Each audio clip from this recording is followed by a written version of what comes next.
دوسری نمازوں کے مقابلے میں اس نماز میں ذرا سے جو تبدیلی ہے وہ یہ کہ عید الاضحیٰ، عید الفطر اور عید الاضحیٰ کی نماز کے لیے نہ اذان ہوگی اور نہ اقامت پڑھی جائے گی۔ باقی نماز کی جتنی شرطیں ہیں وہ اس کے اندر بھی ہیں، باوضو ہونا،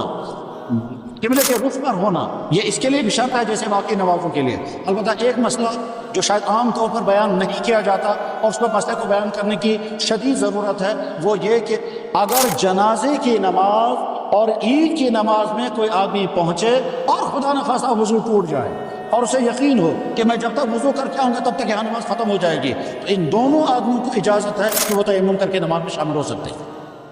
یعنی